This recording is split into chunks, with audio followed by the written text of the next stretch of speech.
As primeiras palavras da Bíblia provavelmente são as mais famosas do mundo, não é? No princípio, criou Deus os céus e a terra.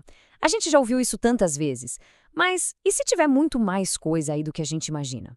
É isso que vamos fazer agora, dar um mergulho nos versículos de abertura de Gênesis, mas com um olhar pentecostal clássico. A gente vai descobrir algumas camadas de significado sobre Deus, a criação e o Espírito Santo que, olha, podem realmente mudar a forma como a gente entende essa passagem tão fundamental. Pois é, para a teologia pentecostal, essas palavras não são só sobre o que foi criado, mas sobre quem criou e como criou. Elas são a base, o alicerce para tudo que vem depois na Bíblia. Então, vamos começar a desembrulhar isso, começando pelo ponto de partida de tudo, a soberania absoluta de Deus. Tudo, absolutamente tudo, começa com essa primeira frase. Para os teólogos pentecostais, a afirmação aqui é direta, é categórica, não tem negociação. Deus é a causa única, soberana e totalmente independente de tudo que existe. Ponto. E aqui tem um detalhe fascinante que está na palavra hebraica bara. Essa palavra não significa simplesmente fazer ou formar a partir de algo que já existia. Não. Bara significa criar do nada, do zero absoluto. Teólogos como Stanley Horton, por exemplo, sempre destacaram que esse termo já estabelece de cara um monoteísmo absoluto. Ou seja, não tem outra força, não tem matéria que já existia antes, tem apenas Deus e a sua vontade soberana. E um jeito bom de entender o que essa visão afirma é justamente olhar para o que ela rejeita. A gente vê aqui, por exemplo, que não há espaço nenhum para dualismo, sabe? Aquela ideia de uma luta cósmica entre bem e mal. Também não se fala de uma matéria pré-existente ou de mitos de criação. A perspectiva aqui é muito clara. A criação é um ato direto de autoridade de um Deus único. Ok? Vamos avançar para o versículo 2. A parte que descreve a terra como sem forma e vazia, que em hebraico é tohu vabohu, essa parte já gerou muita discussão, muitas interpretações. Mas como é que a teologia pentecostal clássica enxerga esse estado inicial? Então, a pergunta é, o que era esse tal caos? Algumas interpretações, como a famosa teoria do intervalo, chegam a sugerir que alguma catástrofe aconteceu entre o versículo 1 e o 2. Talvez uma rebelião de anjos, algo assim.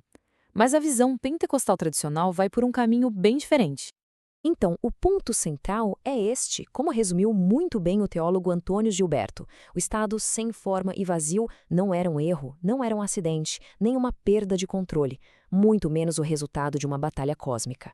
Era, na verdade, uma fase preparatória, totalmente deliberada dentro do processo criativo de Deus. Esse torro-vaborro, portanto, descreve potencial e não fracasso. Pensa nisso como a matéria-prima para a grande obra de arte de Deus. Algo que estava completamente dentro do seu plano soberano. E um detalhe importante, o mal moral ainda nem tinha entrado na história. E agora a gente chega num ponto que é uau, central para a leitura pentecostal dessa passagem, que é o papel ativo, poderoso e pessoal do Espírito Santo. Ele estava lá, presente desde o primeiro instante. A chave aqui é outra palavra hebraica, merhashephet. Isso não é um flutuar passivo, parado, de jeito nenhum. Como teólogos como Donald G. observaram, é um movimento vibrante, cheio de energia, uma presença que se move com propósito. A imagem é como a de uma ave que paira sobre o ninho, sabe? Protegendo, aquecendo, cheia de vida.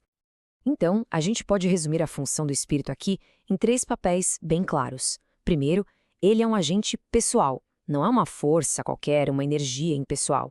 Depois, ele atua como um parceiro criativo, participando ativamente da obra.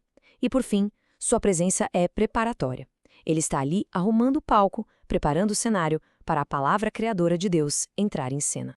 Agora vamos ampliar um pouco o foco, porque Gênesis 1, versículo 2, não revela apenas uma pessoa da divindade agindo sozinha. O que a gente vê ali é uma obra coordenada, harmoniosa da Trindade.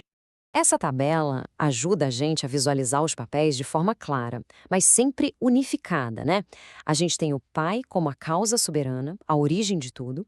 Aí vem o Espírito, como esse agente ativo que prepara, que energiza a criação. E, finalmente, a Palavra, que o Evangelho de João depois vai identificar como o Filho, é o comando criativo que traz a ordem. Juntos, eles mostram que a criação é, em sua essência, um ato trinitário. E este ponto é crucial especialmente para a teologia pentecostal. A obra do Espírito Santo não começa lá no dia de Pentecostes, no livro de Atos. Não. Gênesis capítulo 1 nos mostra que ele sempre esteve ativo desde o início absoluto da história, estabelecendo esse papel eterno na obra de Deus. Agora, vamos fazer uma transição. Sair da escala cósmica da criação e trazer tudo isso para as implicações espirituais e pessoais, que é uma marca muito forte do ensino pentecostal. O que é fascinante é perceber como esse padrão cósmico espelha a nossa experiência espiritual. Pensa só, o mesmo Deus que move o universo das trevas para a luz, da desorganização para a ordem e do vazio para a plenitude, ele opera exatamente da mesma forma na vida de uma pessoa. É o mesmo padrão de transformação. E aqui está o ponto-chave. A presença de Deus não está condicionada ao resultado final, tudo perfeito e arrumado. A obra dele começa bem no meio do caos e do vazio. O Espírito já estava lá, se movendo, trabalhando. Isso nos leva a essa conclusão pastoral que é, nossa, muito poderosa.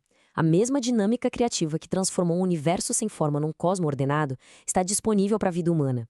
É aqui que a doutrina da criação se conecta diretamente com a experiência de quem precisa de ordem, de propósito no meio da confusão. Isso nos deixa com a pergunta para refletir. Se o Espírito estava se movendo sobre o caos antes mesmo da primeira luz ser criada, onde será que nas nossas próprias áreas de caos e de vazio, ele já não está trabalhando, preparando o terreno para uma nova criação que a gente talvez ainda nem consiga enxergar?